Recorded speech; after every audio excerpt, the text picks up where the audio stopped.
Why don't you try doing that with me?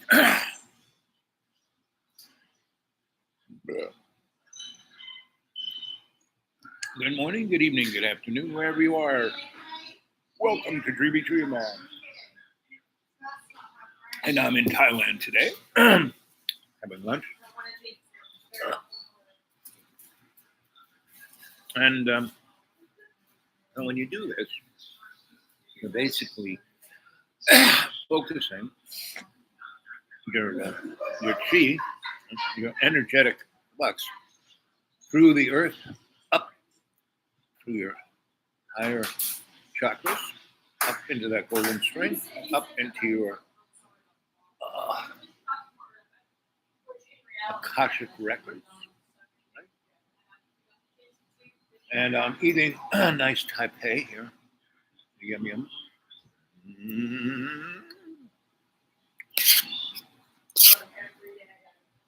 And you remember,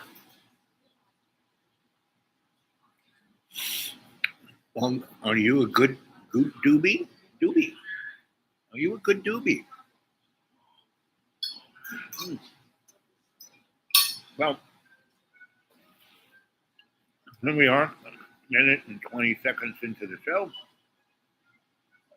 And don't believe a word I say. This show is just for entertainment's sake. There is no real dynamic. It's Rudy Giuliani and Karen had said, it's all fake news. It pretty much has been fake news since the Tower of Babel, right? The last 60,000 years, give or take. We have been at this. I mean, if you go read the Old Testament and read Kings, when you go through all the list of those guys, right? All those kings, right? The beginning of Christianity was with Abraham, right? Because he started up the Hebrew nation. And what's really interesting is that Islam is also a Abrahamic religion. And the problem with religion, like right now, I'm last month we go from the 3 churches back in my hood. One is the Ku Klux Klan,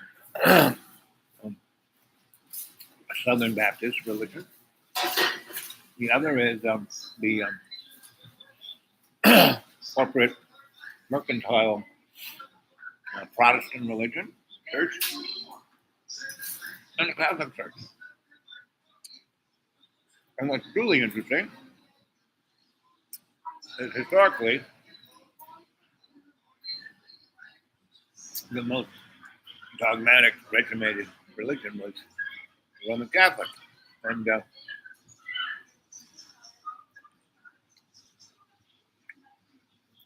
anyway, so let's see if we can get it so it doesn't keep freaking out that way. So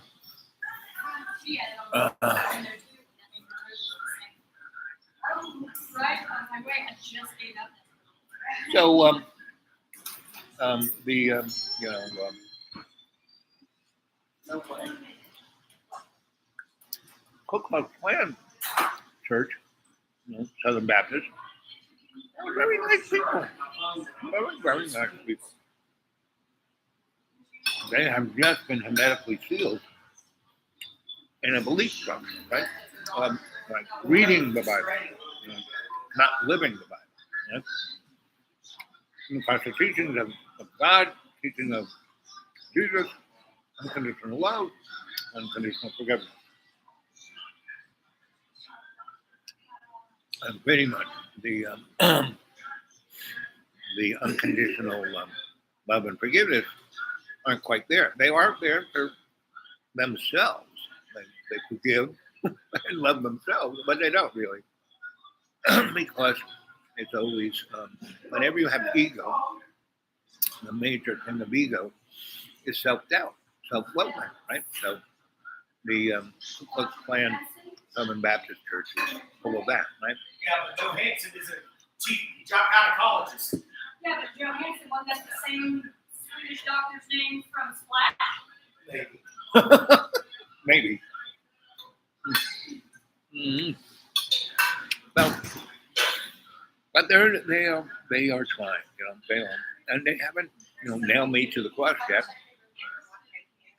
And they have Bible studies on Wednesdays, Sundays, for an hour, and I go and sit there and I pray, I meditate, I pump out chi and shamanic energy, and they all respond to it. And I always, when they're studying whatever they're studying, I listen, and I always have the pointed question. I make them go, huh? And I never say anyone's wrong, because wrong and right are so irrelevant because it's so subjective. There is no wrong or right in a world of illusion. And the only thing true is God's unconditional love. Right? And now I don't like using the word God because it's misogynist, and I don't like to use terms like misogynist and etc. because they are relevant too.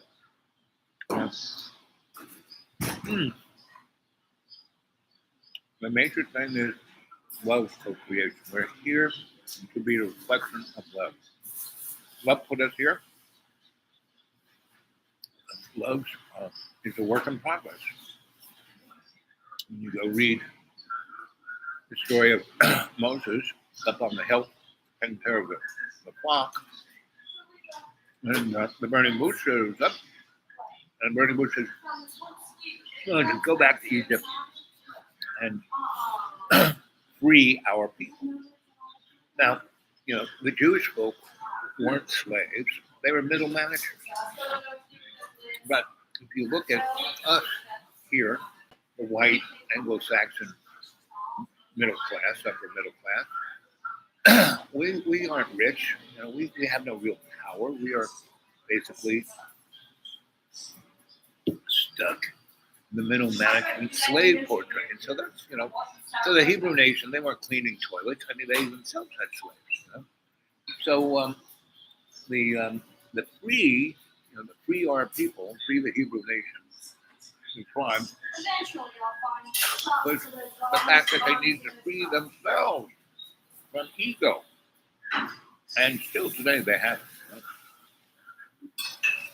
And the biggest problem with Israel is that they've been looking for that place of milk and honey. And when they, with the ballpark agreement before World War One and then World War One, basically stuck the Hebrew nation right there on the Palestinian lands, and they basically declared that nobody lives here. The Palestinians don't exist. They're not, they're not humans. Right? So they did that before World War II and before Adolf Hitler. So they were, being, and it's truly interesting. The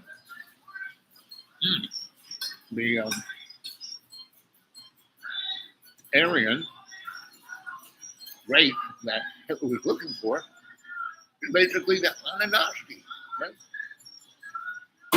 They're not part of the Hebrew tribe. They are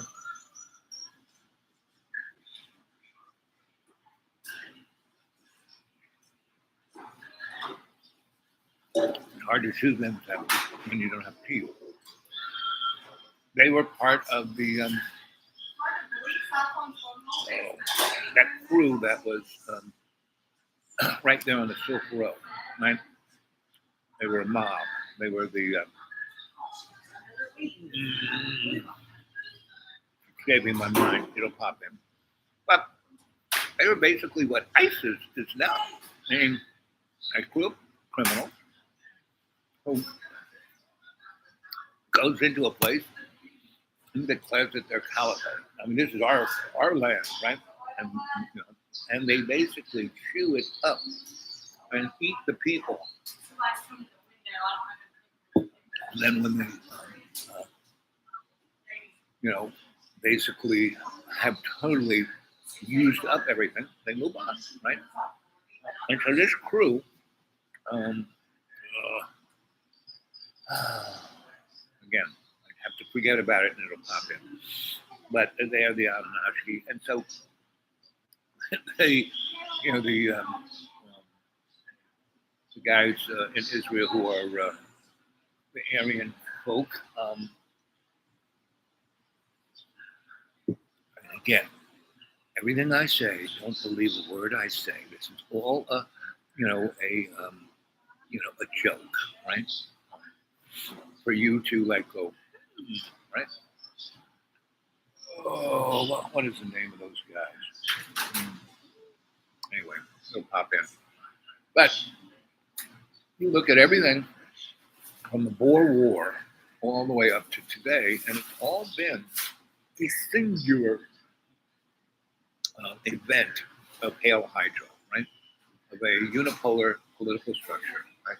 You go look at Ian Fleming's 007 James Bond book, right? And it was always this dual conflict between England and America against Russia, right? This East-West thing. No, that's just the actual. When you go look at the photograph of FDR, Winston Churchill, and Stalin at Tehran, meaning it in Iran, that's when they sliced up the world, right?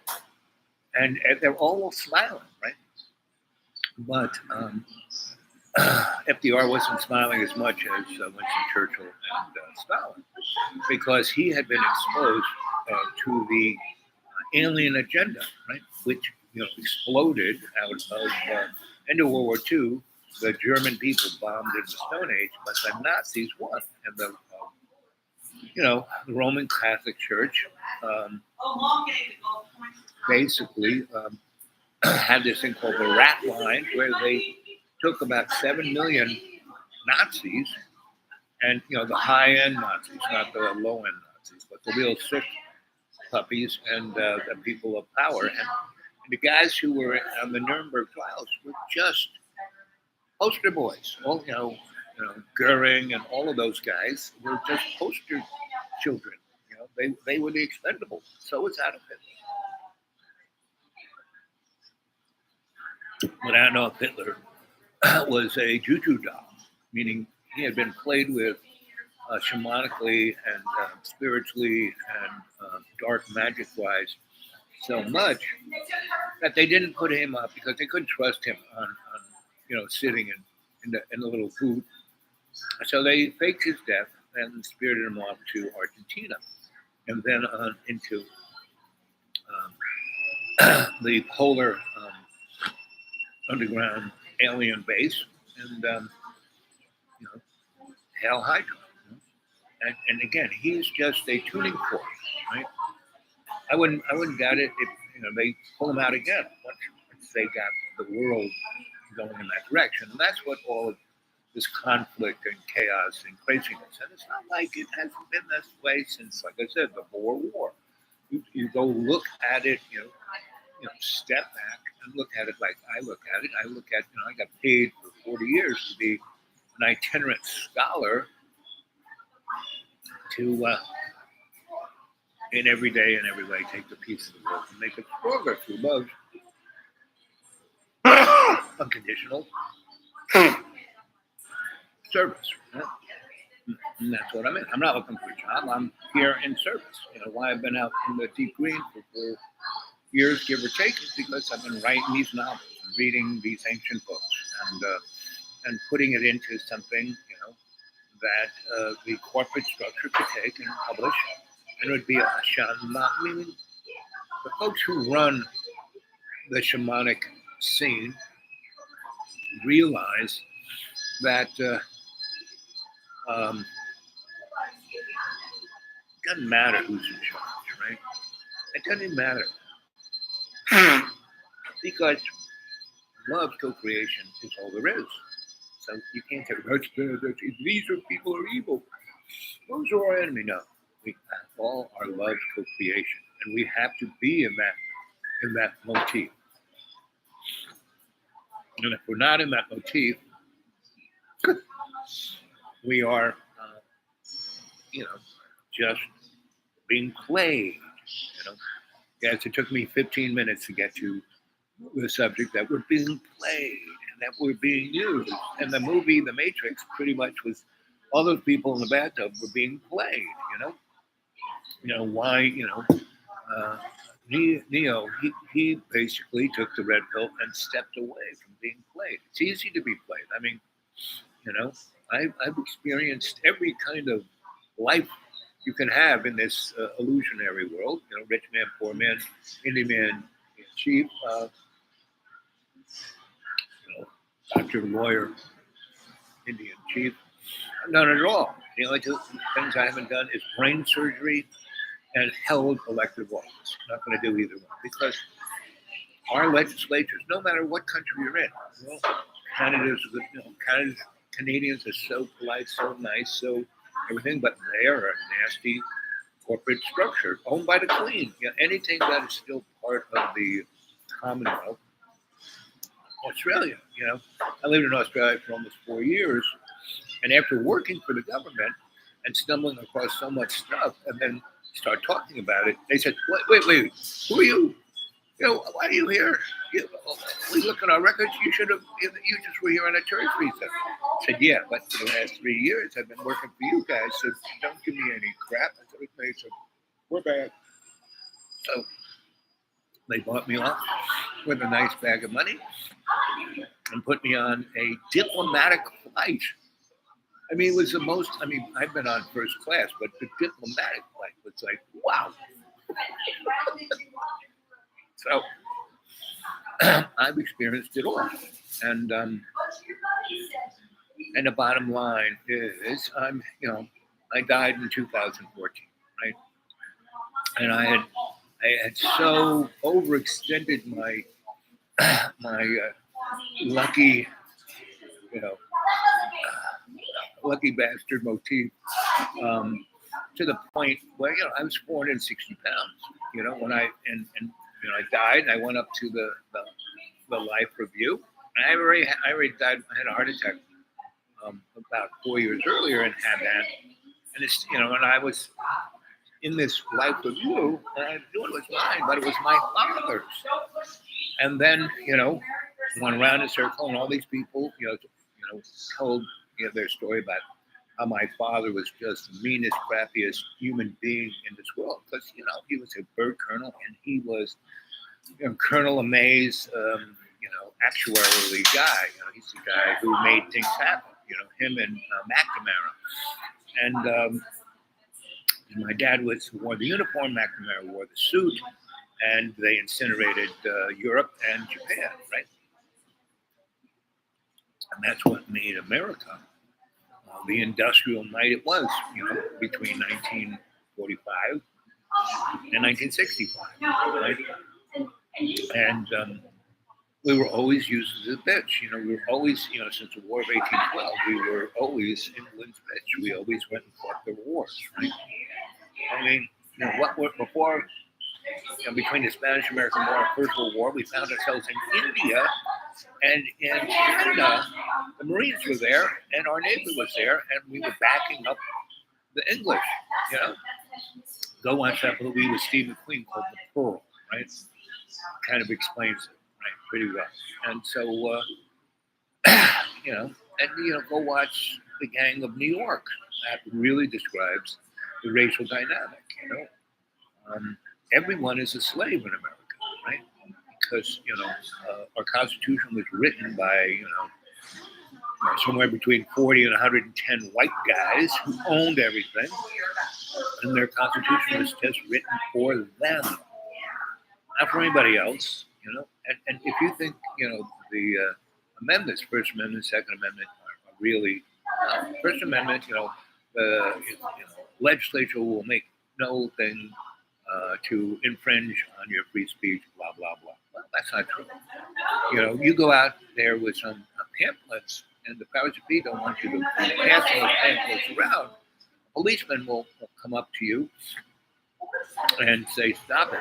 And if you say, "Well, I have a First Amendment right to this," and Supreme Court between Plessy, blah blah blah blah blah, means he'll hit you with a club, and if you get up, he'll shoot you with a gun, and then he'll go to court and say, "I was afraid. Oh, I had to shoot that person in a, and I lived in Roanoke, Virginia for a good 20 years. I mean, not all the time.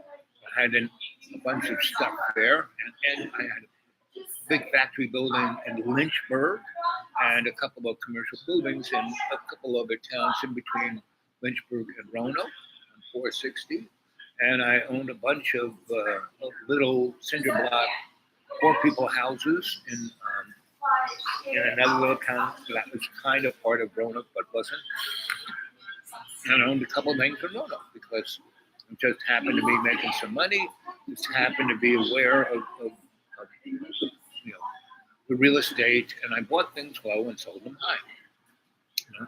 The buildings between Lynchburg, building I bought in Lynchburg, I bought for under 30 grand. It was a 20,000 square foot factory building underneath the bridge, not the bridge that's 29, but the other one on the other side of the city, right next to the GE Bank, right on, basically underneath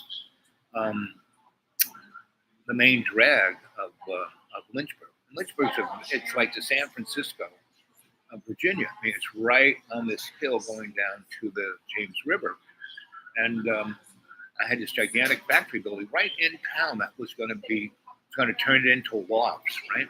I bought it for nothing, right? And I, moved my shit in there and just kept collecting more stuff and made, arty things, right? And this wasn't Soho, so no one wanted to look at my stuff because it represented too much. The only person who ever really liked my art was Jerry Falwell.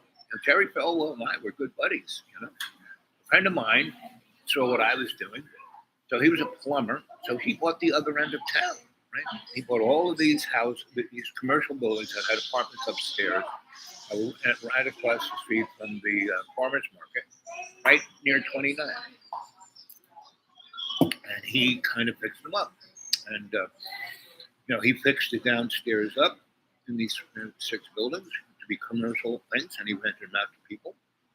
And he started whatever downtown renaissance there was. And on the corner of one of these buildings, it was right across from, like I said, the farmers market. It was not the major intersection on that road, but it was the next major one. I mean, it wasn't one of the 2 bridges, it was one in the middle where a big main road came down, it kind of stopped. And it had a light where you could go and you go down the railroad tracks in the river, right? So on that corner, the plumber guy, had this, there was no restaurants down there, none whatsoever. And so he, this one corner thing had been a restaurant, had been a bar. He looked into it, and the liquor license, I said, you should check in, you should buy this. And if this building, the liquor license is still grandfathered in, buy that building. They bought that building, had 4 apartments upstairs, and a big restaurant bar downstairs, at least 3,000 square feet.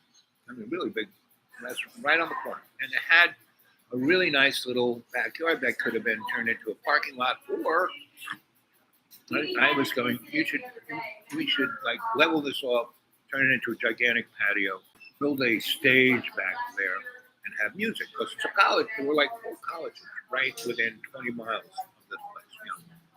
Jerry's really hadn't quite, LU hadn't really exploded into what it is now. But there was 4 liberal arts schools. There's a girls' school just up the road. That was very cool. And there was another girls' school out on 29. That was very cool. I think they're bankrupt. And anyway, so he opens up the restaurant. He didn't want to run it himself, right?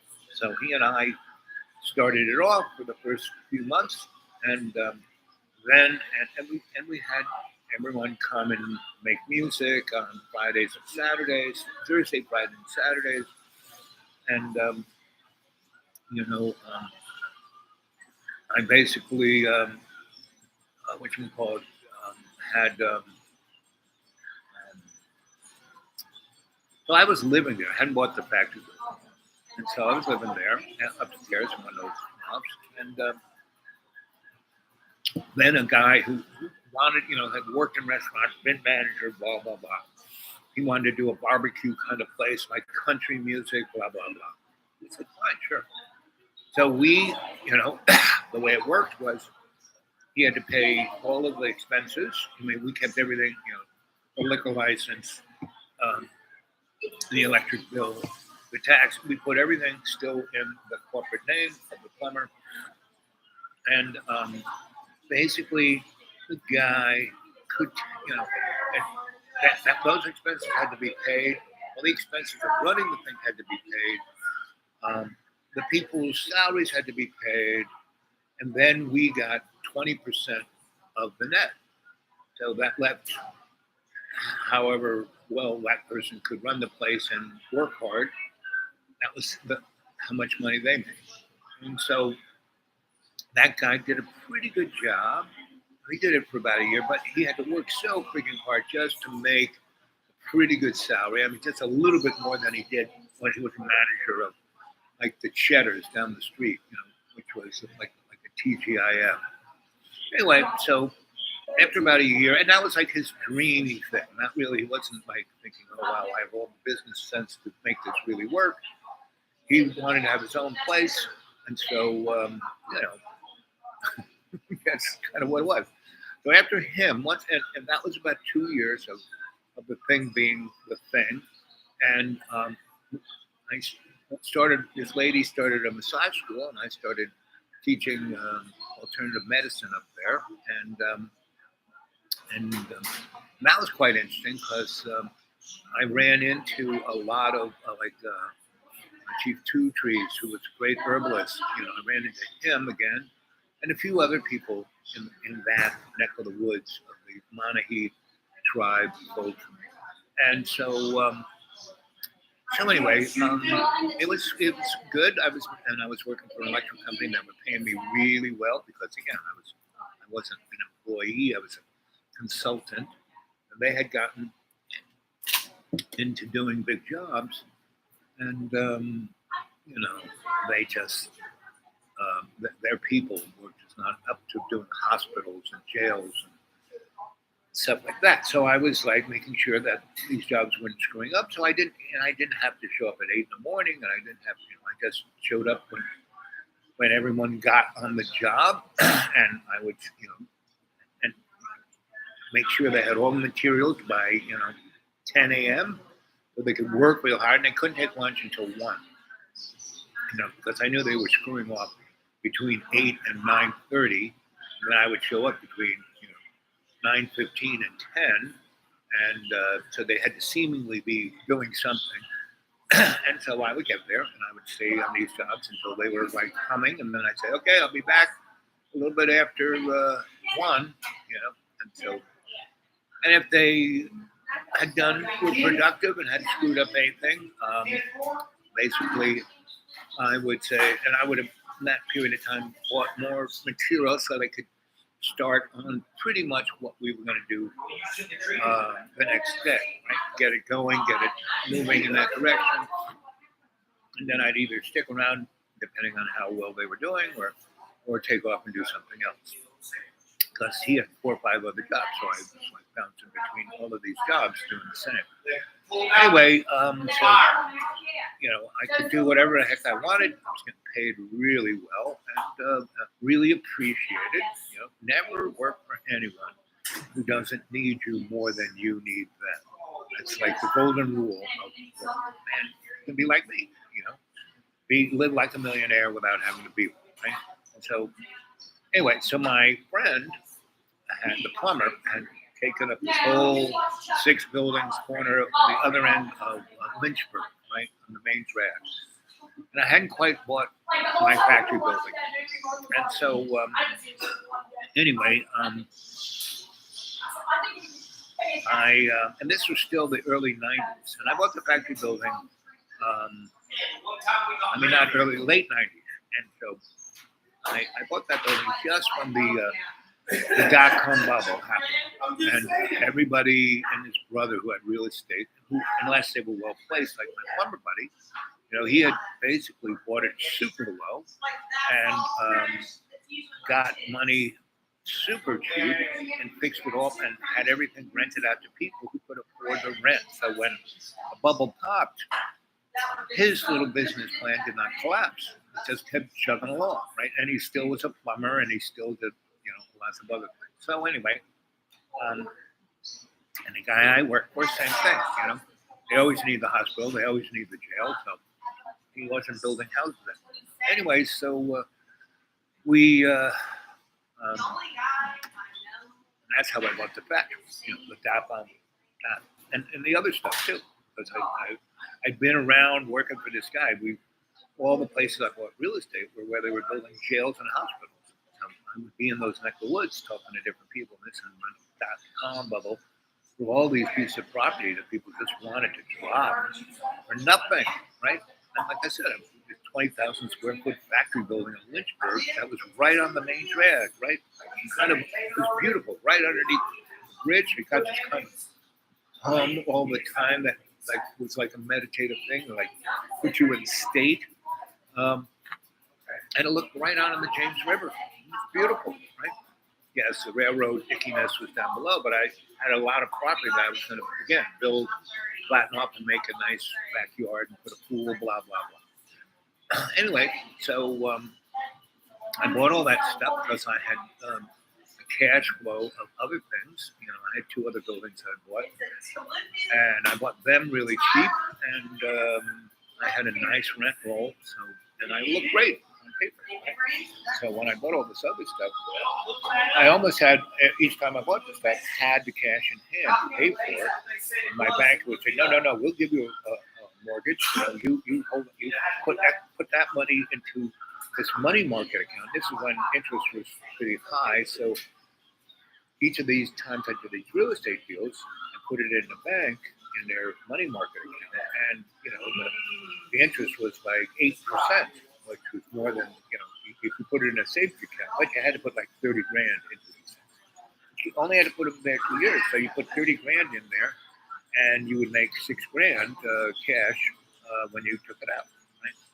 So when I would take it out to pay off my loan that they were charging me 3% on, and and then I'd have interest, like credit, like up to kazoo. So anyway, I'm living upstairs above this place, and we've gone to the country place, to this place, to that place, and then finally this lady wants to start a down low lesbian bar because there were tons of lesbians and gay guys in Roanoke, Virginia, and they still are, and most of them are in the religion business, right? So anyway, and they are like castigating their people. So anyway, we have nothing to do with it. We're basically renting this. He's renting this place out. I'm living upstairs, and I would come down and I would read. Do readings, right? And there was a Holiday Inn at the other end of town, kind of where my piece of property was. And they had this great thing: Thursday, Friday, Saturday night. You stay 3 nights, you get a dinner and a breakfast. Each, you get Thursday night, you get dinner. Friday morning, you get breakfast and dinner. Saturday, you get breakfast and dinner. Sunday, they had this big brunch, and you had to go Sunday. And I would get a suite on the roof. They had a swimming pool, and they had like 9 suites up there that all opened out onto the pool, right?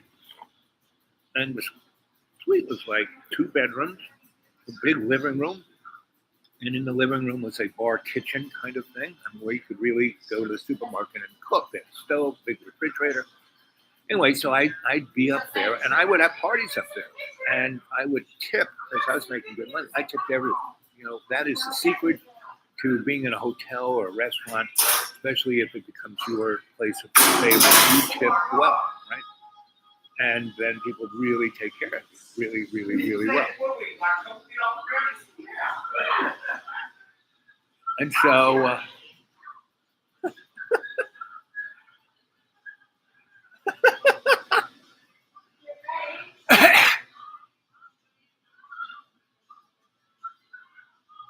uh-oh. Drop bombs away.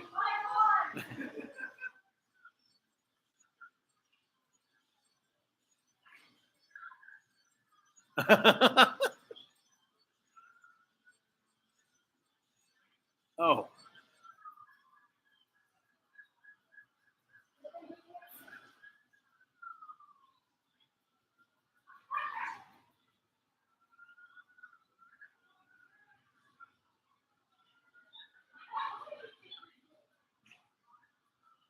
Anyway, I'm just watching a movie. What is this movie called? Hey guys, what's this movie called? Oh, it's Hear No Evil, See No Evil with he's gonna get the knife. He's gonna get the knife.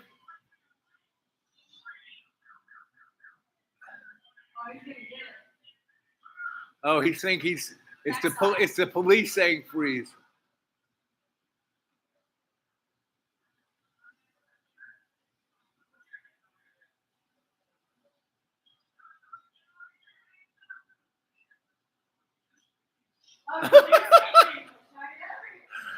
Anyway, so I'm sitting down there. So every Thursday I would go and get in that restaurant in the hotel. I check myself in, and because I still had my little apartment above the restaurant, and so anyway, but I would party in that place, and it had a pool and room service, and so and it was only $120 for those 3 nights, Thursday, Friday, Saturday night, and like 9 meals or 8 meals, 7 meals.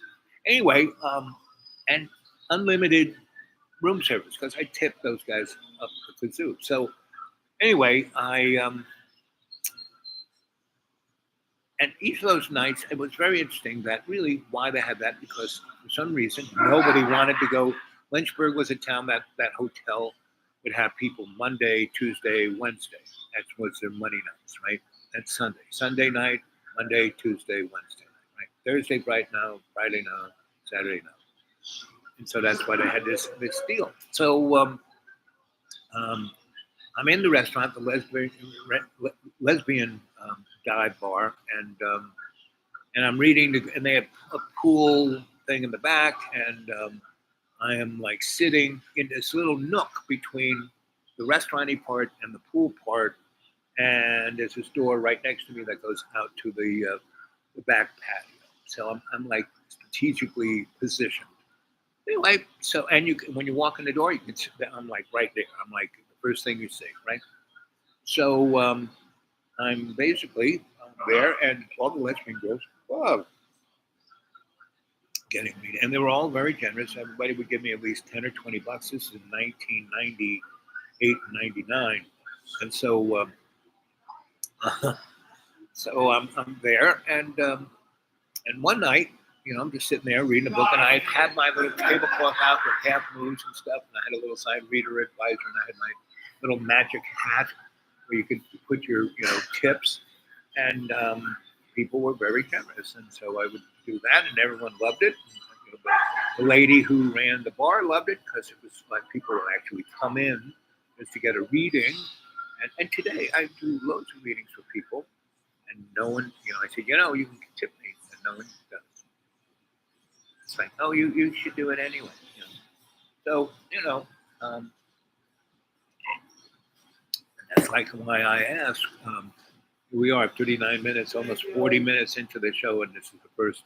Hey, come on, give me some money in PayPal. Get a hold of me at the dudeawake42@gmail. How about one of you? That one you who are there. That one. How about a thumbs up? Right? And how about some comments? Nobody comments. And nobody really leaves a message except for some people who do. And you know.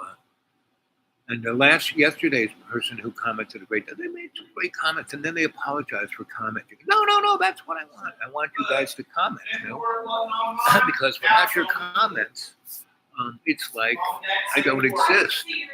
I mean, I exist, but I'm here to serve. Let's see, what time is it? It's still just 1:30 because I have stuff to get off and do. So anyway, so I'm there, and the girls, for some reason, are starting to get a little drunk, right? So they are getting, instead of being down low with their lesbianness, they're like being like a little more smoochy smoochy. But you really can't tell unless you come into the bar what's going on. So they're being, they're feeling freedom. And so these guys walk in, right? They have no idea this is a lesbian bar, and the girls kind of look at them, and the girls are playing. These two girls are playing pool, right? And so the guys go, "Hey, can we play pool with you?" And the girl goes, "Sure." So they kind of play, and the girls kind of are drunk and kind of just giggling and knocking the balls around, and the guys are like, trying to show how groovy they are. So second rack they put up, the guy goes, no, the girls go, so how about making this interesting? And the guy goes, what's interesting? And the girl goes, well, you guys are rich. You're going to that LU school. So why don't we play? If you win, we'll give you a blowjob in the bathroom. And if we win, you'll give us $100. And the guy goes, yeah. So these are good Christian boys too, going to LU, not having any sin. No, it's one, at the Ku Klux Klan Southern Baptist Church, this one guy says, I'd never had sex except with my wife. I said, oh, really? He said, yes. I said, so were you ever in the military? Oh, yes. During before the Vietnam War really became, I was joined the Air Force, and I was a mechanic, and I was in, wherever, in Southeast Asia, before we even knew we were there, right? I mean, we were bombing stuff before the Payatunkan or whatever. So, and that guy says, well, I never had sex with anybody but my wife. I said, oh, really? So how long were you in Southeast Asia? Oh, 6 years. So I said, you never got drunk and had a blowjob by, well, that's not having sex.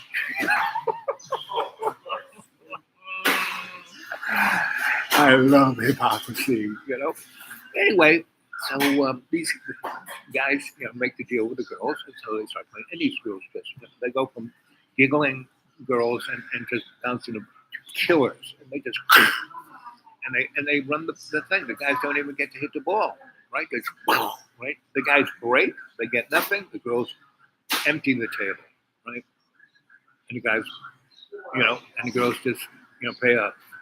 And so, and every time they do this, it takes a little bit more clothes, show a little more skin. Both these girls look pretty hot looking. And so, anyway, and they were wearing these tight little shorts, and they had those things this cover thing there, you pull over. Anyway, so they these guys lose about $1,000 to these girls, and they get drunker and drunker, and then they start like humping each other in front of the guys to really, get the guys goat. Like these girls are having sex on the pool table next door, and these guys just, after that they keep hitting the ATM across the street, and at a certain point the ATM says, sorry, you're over your limit, and so they go. Lady, and now it's getting to be around 11:30, and in Lynchburg they close around 1. And so she wants to close right now because she gets a vibe like this ain't gonna be good. So she comes to me. She goes, Al, you got to get these girls out of here. I said, what? She goes, well, you're in that hotel. I'll give them each a bottle of something, and you say, let's go party, girls, in the pool. Don't you want to go swimming? And they will. And so there were about 8 of them. And so I said, come on, girls, let's walk up the street to the Holiday Inn and let's go party. He goes, yeah, let's party. And I said, but we're going to go along the river. We're not going to go along the main street. We're going to walk out the back door. We're going to go down and we're going to walk the 8 blocks that way and then come up the back door into the hotel. Okay? And you got to be quiet. Can't be screaming. Can't be yelling. We just walk nice and orderly. And then so they go, okay. So we do. We go in the back door, right where the elevator is. The guy takes us upstairs, and the girls are giggling. And the elevator operator, I've been tipping him for the last year, so he's just giggling, right? And because I've been having parties up there for the last year, right? And not as, normally not all girls, but some guys too, and, more of a party rather than debauchery. And so, anyway, so we go up there, go in my room, open up the door, and I say, go ahead, girls. They take all the clothes off and jump in, and they have. I said, so listen, this is how it has to work. Here's a bunch of plastic cups. And we're gonna put this big box I have here. We're gonna, go get, I'm gonna go fill up the ice bucket and put it in the box. We're gonna put all the booze bottles in the box. No glass on the concrete floor. Don't want no one to bleed to death, right? You're going to put some ice in the plastic cup, put the booze in. Okay. And I said, now you got to do that. I'm going to go to sleep. You guys have a good time. So they do. So they're like smoking and toking and, just, they had 12 bottles, whatever they had. And so they are right having one, go to bed, right? And it's this place has suite, living room. Said, you can come in, go in that bedroom and do whatever you want. There's a bathroom in that bedroom. Because both bedrooms have their own bathroom. And these were really nice suites. And I said, I'm going to be asleep here just when you come inside. Just keep it down. You can giggle, but no screaming, no yelling, because then people will complain. But you guys can have a good time. There's no one on the floor. No one's coming swimming at 3 a.m. So anyway, till I go to sleep, around 6 a.m., phone rings Sunday, and I pick it up. It's the guy from security, Bob. Al. I said, who's this, Bob? Oh, hey, Bob, what's up? And I said, well, those girls are in the pool. You got to get them out of here. I said, what time is it? 6. He said, they've been, and he goes on and on because he's been on duty, and they have a camera up there in the pool. And he's been videotaping it on his, on the VCR. I got these girls are amazing. And I said, okay. I said, so what do you want? Said, the churchy crowd is going to be here in 3 hours. They got to be gone in 2. I said, okay, this is what you got to do. You got to send up 5 urns of coffee and, a thing of oatmeal, a tub of oatmeal, and some of the chef's yummy baked goods. And he goes, okay, I'll have it up there in 5 minutes. I said, good. We'll go out there, and the girls all naked, strewn around the living room, in the bathroom of the suite, and on the bed of the suite, and around the pool. And they're all naked, and they have different body parts and toys inserted in different parts. And I kind of go around and sprinkle. I go into the box, and the ice bucket is now water, so I just take little holy water spurts on the wake up, and I said, okay, girls, everyone in the shower up. By the time you get out of the shower, coffee and donuts will be here, and then you guys got to get out of here because the churchy crowd, you got to be out of here in an hour, right? So now it was 7. The churchy crowd's going to show up at 10.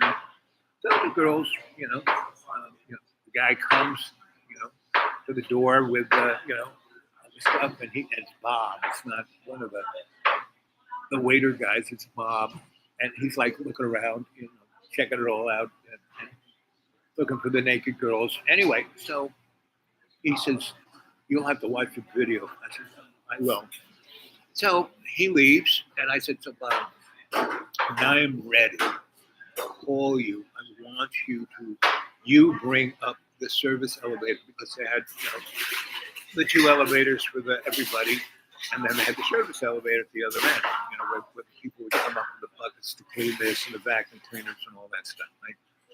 So I want you to come and get us in the service elevator because they could take us down to the basement where the service elevator went right onto a loading platform, went down some steps, went to the back street so these girls could just disappear up the hill into wherever they were going to go without having to come out the main through the lobby or any of that.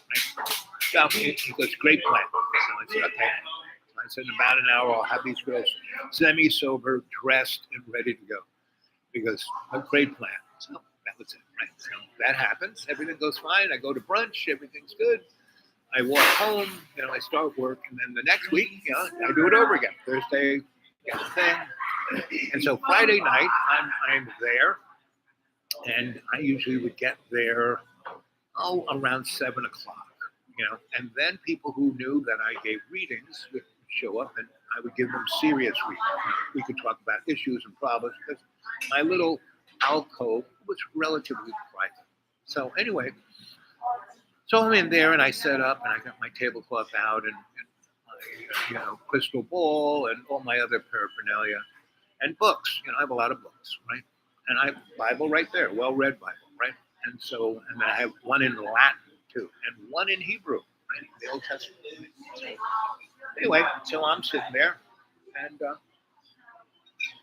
nobody, still early.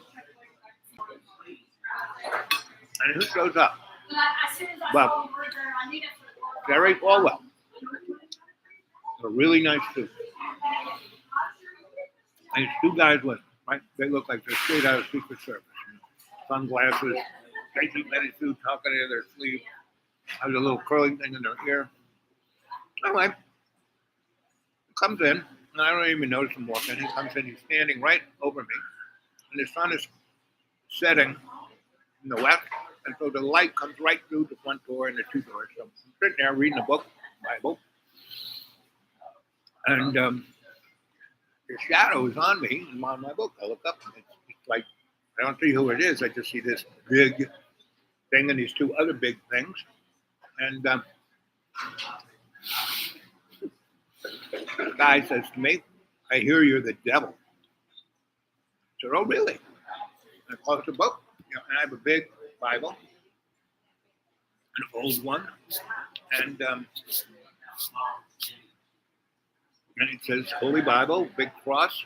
I said, could the devil do this? And I put my hand right on the cross. And I said, I love Jesus Christ. And he starts to giggle. And he goes, can I sit down with you? I said, sure. So he sits down. I'm going, And he puts out his hand. He goes, Jerry Falwell. Oh, Al Bob. And he goes, yeah, I've been hearing a lot about you. You're an interesting guy. Thanks. You're an interesting guy, too. What you've done with the moral majority is quite amazing, what you've done to American politics, So we started talking like that about theology. This guy is smart. He is on top of it. Then he tells me a story about his daddy had the biggest church in that part of Virginia. And he was, meant to take up his daddy's thing. And he went off and he was a wild child, And when his daddy died when he was 20 something, he came back to take it up, and he realized he wasn't just going to do what his daddy did. If he was going to do this, he was going to go all in. And he had been out there in the material world having a good time, like being, Las Vegas and hanging out with the girls and the gambling and the debauchery and the crime lords and the CIA and Howard Hunt and you name it. Anyway. So he decided to do this, and that's what he did. And we talked about Hail Hydra, the whole thing, the whole worldview. And he was like, that's it, baby. And he was that. Right? But he was still himself. So he didn't give into it. He was just using, at least that was his, how he described it. He was using it, right? So anyway, so it was like, so we went on and on and on and on. And he said, so what do you think of this place? I said, well, it's, half of all of Lynchburg is LGBTQSMLUSE. I said, Lynchburg is so, it is the center of debauchery, right? And he was so connected, he actually knew I was working or a consultant. Because I never worked for the BBI, I just was their consultant, and I was sent into that neck of the woods because there was, I was in Asheville, and all these very dark murders were being happening, and they were being made to look like drug slash devil worshipping things, but it wasn't. It was a whole other Hail Hydra thing going on. Plus, this whole area, from Oak Ridge, 300-mile perimeter, and that included Asheville. Asheville had some really strange underground facilities, and all of these mountains, the Blue Ridge and the Appalachian, are just peppered with caves from old days that were, dumbs, back 250,000 years ago. You know what a dumb is? Deep underground military base. And so they were all these things. It was a great TV show in the 70s. In the 70s, there were three really great TV shows. One was called Time Tunnel. The other one, Land of the Giants. And the other was basically, what was it called? Super Train. And it was all about really what happened a million years ago, right? Time tunnel was these guys bouncing around through time, not just in our reference of time, but way long time ago and way into the future. And that was quite and this was all in the 70s on ABC. They also had the Invaders, this guy was an architect, saw what was going on with the visitors, before they showed up. And ABC also had a V, or was that NBC? But, TV has, Star Trek, good example. I mean, Gene Roddenberry basically gave everyone heads up about, cell phones and 3D printing, and all of the above. So, and he was trying to get the general public aware of all this so they would move peacefully into the unified thing of planets. Right? So, anyway, and Jerry Falwell knew all about this. Just like Donald Trump knows all about this. I'm sure the stuff that those boxes were stuff about what his uncle, you should check out Donald Trump's uncle. Donald Trump's uncle was one of the high-end scientists that were always looking at UFOs or what they would call foreign technology. Donald Trump's uncle, his daddy's brother, was there when Nikola Tesla died and keeled over, and they were first through the door, right? And got to look through all his stuff. And Donald Trump's uncle was the scientist who said, "We'll keep this. We'll let the Russians have that," because the Russians were right back there, right? They were just waiting for the FBI and Donald Trump's uncle to go through everything, and they got the crumbs because they were our allies and always have been. If you don't realize that we're being played with this war, I mean, Russia's making more on its oil now. It's made 20% more in the last 6 months than it did all of last year. And they, with all of the, economic restraints on them, they are, going out and, going to, places in Africa and India and all over the place, making new deals. I mean, wake up, gang. And Donald Trump isn't your hero.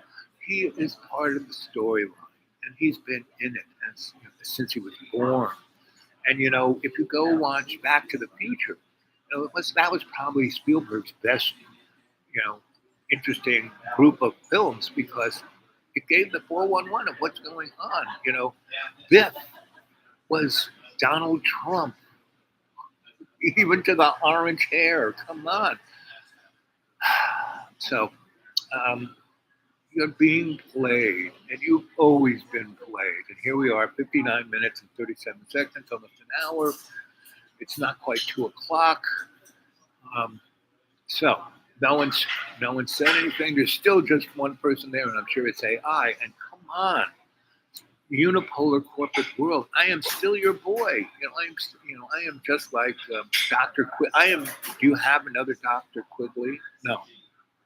I studied under him. I know the show, and you need me. You really do. And I'm ready to go back to work. But I'm ready to be. I mean, one reason you put me on, on the disabled list is that um, you know that I serve Love's co-creation. Now you are Love's creation too, right? And I've had this conversation with all the mucky mucks, and but they are still not. It's my kids. I'm not gonna do that. So they're still stuck in their ego, and it's like my brother, like all my siblings. My dad.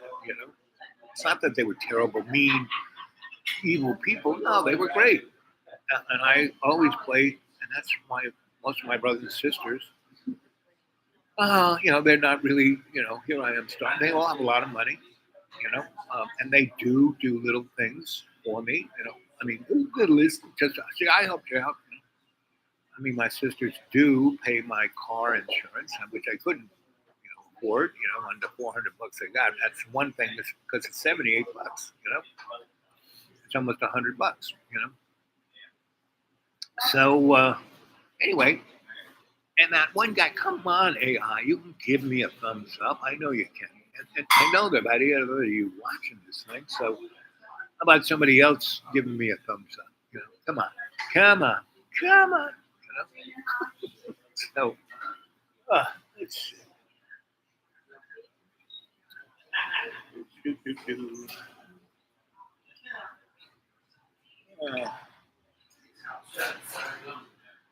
Why has Russia's economy not collapsed? Contracted by 4% in the second quarter of this year. This was well below predictions of a near 7% contraction that experts had suggested Moscow would have to suffer.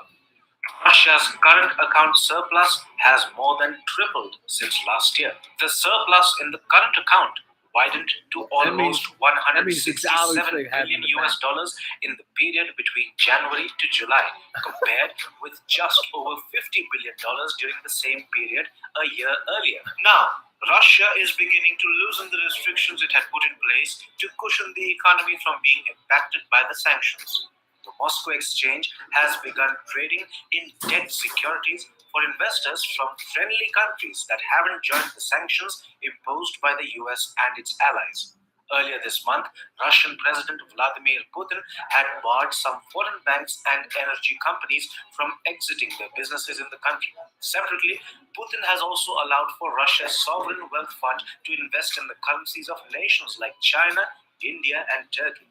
According to Bloomberg, Russian policymakers are now looking inward for sources of funding, floating concepts like charity bonds and participation financing, while also aiming to discourage businesses from using toxic currencies.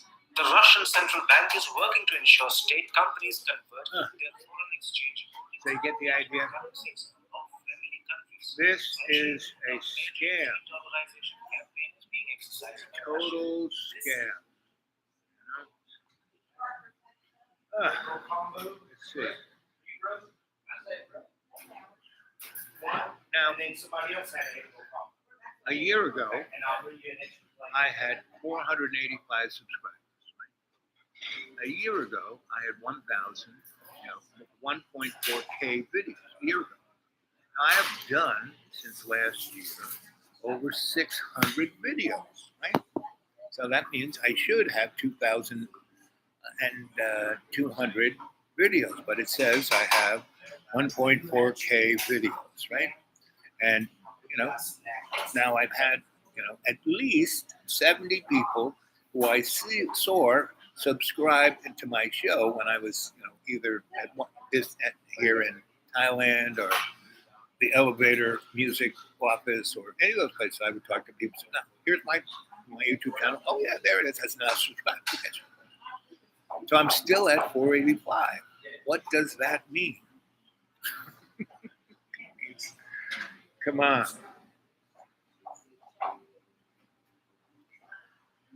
Look at that handsome guy. We are always being played, like plated. That's right. To serve man. It's a cookbook. So the Jerry Falwell story ends up with Jerry and I spent another year there. I bought that piece of property. Jerry actually turned me on to that piece of property. Um,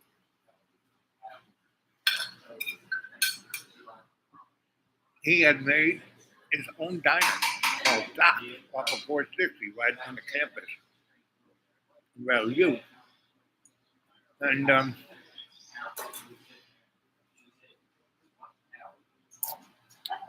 and LU is just a playground for bourgeois born again. Right? And there is, like I said, those boys, went into a lesbian bar, trying to, play pool for blowjobs. So, they're human.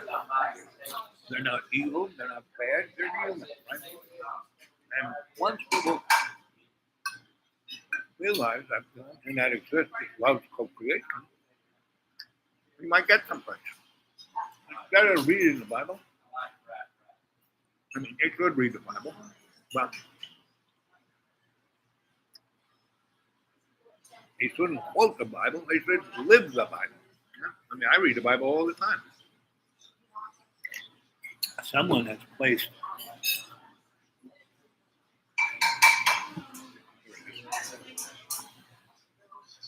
this thing called, a lot of Christians have placed a thing called Come Unto Christ.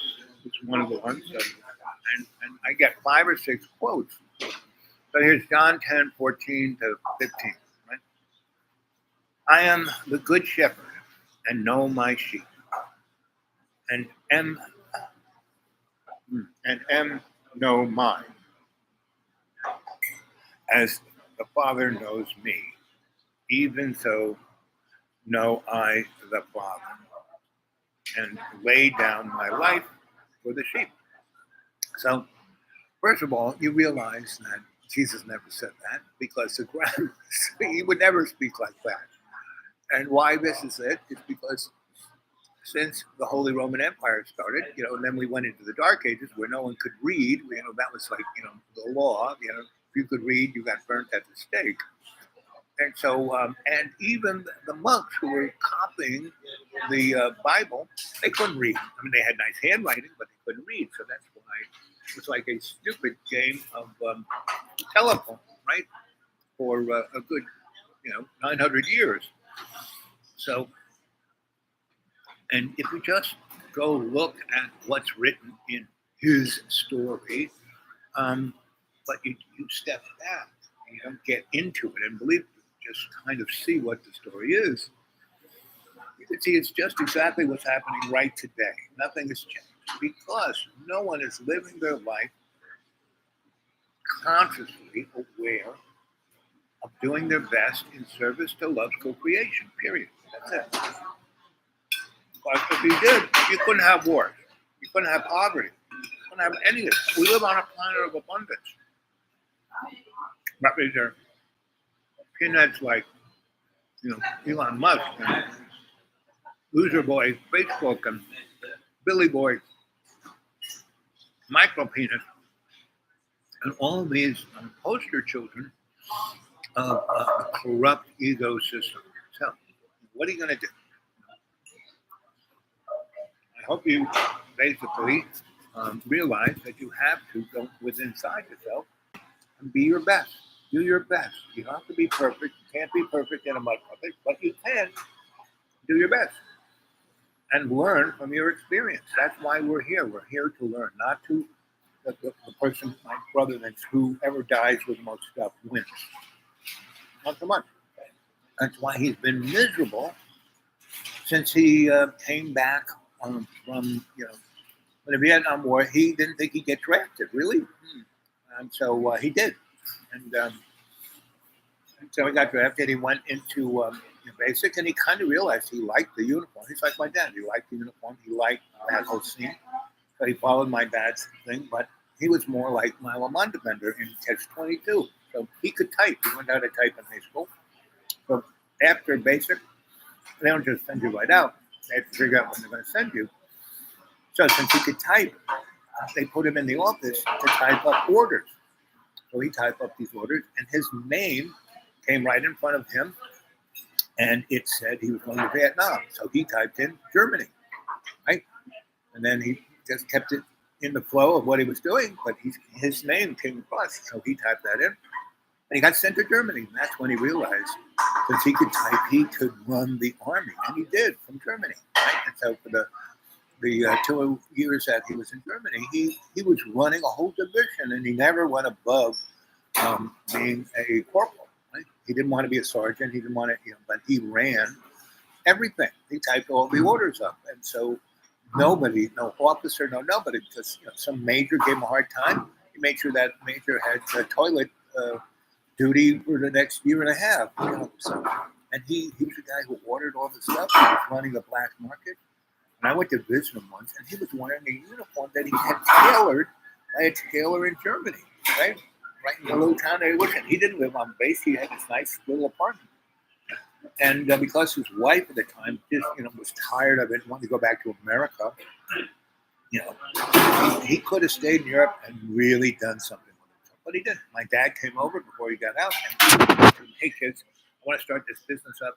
Why don't you come and it'll be your business, and it'll be Sons and but it was WR, Sons, and so the WR was my mom. She came first in the corporate line, then my dad, and then everybody else was just peons and my brother. So he got a good paycheck. I mean, right off the bat, he got 1974 or whatever it was when he got back. Which my dad was paying him 40 grand and all his expenses. Right? So 40 grand went into his pocket. His expenses were paid for his apartment rent, to this, the car, the blah-blah-doo, but he did way more work. He made that business what it was and is. And then at the end, my dad said, "Fuck you, you're fired." And my brother, "What?" And he had to, I had to go into Third World War versions. And it was like something straight out of TV. And my poor brother has been broken. He's been broken since he started working for my dad back in 1974. And I never did. You're next. You're gonna go. I said, "No, I'm not. I'm gonna screw you. I have nothing to do with you guys. Never had, never will." Wasn't until 30 years later when I already had done a whole bunch of stuff, and my dad, "You have to take care of us," because my dad had not just war with my brother, but my other siblings were part of that scene, and they all were like. So my brother just became a cardboard cutout of my dad of all the bad things. I mean, there's a lot of great things in my brother, but he is basically stuffed them so far down his socks that he's just, he doesn't even answer my phone. Luckily, I can leave messages on his voicemail, and instead of having a dialogue, I have a monologue, right? Just like I have with you guys, because nobody is talking tonight, but AI is right there. I'm telling you, AI, I'm ready to go to work. I've spent the last, since 2014, last 8 years, I've been, rebranding. I brought my body back to a place where, hey, I can go do almost anything, right? But like the other beginning of this week, my body went out of them. It's been raining. I've turned into a mushroom. And, and even inside the man cave, moss was growing on everything. So that's not good for you. So that's kind of effect. I had to rejigger everything. Not, I can't really, yes, I could scrape everything out. I could take everything out of there and hit it with, super duper heavy chemicals, but that would kill me faster than the moss. Moss is not so bad. So anyway, that's the report. The end of the story, Jerry Forward. I basically, the last 2 years, I stayed in the Lynchburg neighborhood. He found me that building. I bought it for nothing. Under 30 grand. And when I left and moved into Roanoke and bought the school, I sold it for like 6 times what I had paid for it. And then the other buildings in and around that neighborhood, between Lynchburg and Roanoke, had about 4 of the buildings. I bought all of them for under 15,000 each, and I, basically sold them all for a 6-figure number because it was like in that '03 to '06 period where everyone had their real estate. Oh, it was going to right before '08. So I sold everything before '08.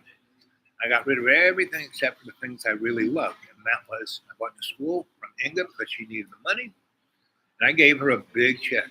I could have, like, what the county said the building was worth. They said it was worth 40,000. I could have, no one was going to buy it. And I could have said 40, but she needed X amount. And I knew her son-in-law was righteous enough, and he wouldn't steal the money. She was going to get it till the day she died. But her kids didn't give her any money. And, so I gave her like $130,000, $100,000 more than the county said it was worth, right? So I bought that place, and I basically moved all of my stuff into that place because it was 7,000 square feet. And it was super duper, it was the Cherokees, one of Cherokee's most sacred places. It really was a temple, right? So the hill was like unbelievable. But everyone who lived up there, George and Inga bought it in the '50s, and they re-earthed the old homestead, and they built the school and a few other things, and they had so much fun doing that. They built 5 other little bungalows, and that's how they made, they rented them out. And when George was, the dickhead he was, he could get those people to pay rent. But when he died, Inga was too sweet. And the hill would let you know, oh, you want to be a drug addict? No, you're smoking a lot of pot. How about meth and heroin, right? And so, same thing. Oh, you like to, a few cocktails? Well, how about being an alcoholic? I mean, had no idea what humans really needed and wanted. It just mattered. Me, oh, you love Jesus and God, and you're here to serve? Okay, right? So he basically put me in the corporate world to serve Jesus, which I'm ready to do that again. But this time, I know better. I'm not going to dive into the swimming pool of chocolate mousse of hedonism.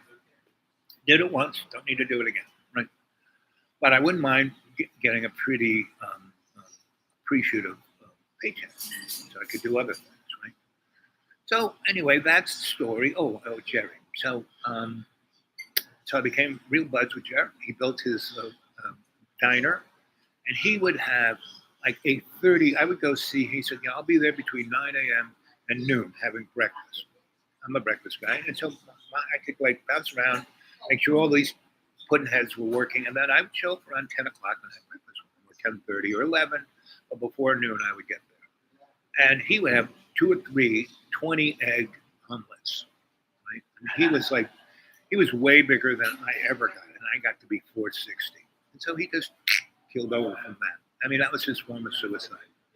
Because he had reached the pinnacle of his thing, and he saw because we talked about everything, and he did not have a single bit of that. He appreciated my point of view, right?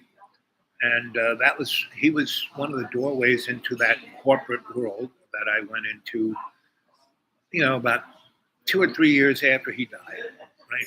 Then I kind of went to Roanoke, and then my parents had war with my siblings, and then take care of us. And I decided around 2006 I would, but as long as they would be their better self, right? Okay, so right now, I feel some energetics coming my way because of this story. So as not to die, we're going to do some meditation right here, and you will feel, AI right there. You will feel this every time you see the light dim.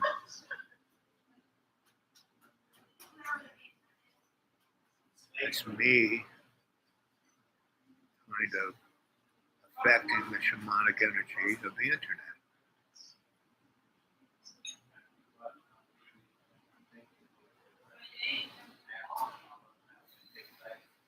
Conscious I am. Conscious I am. Conscious I am.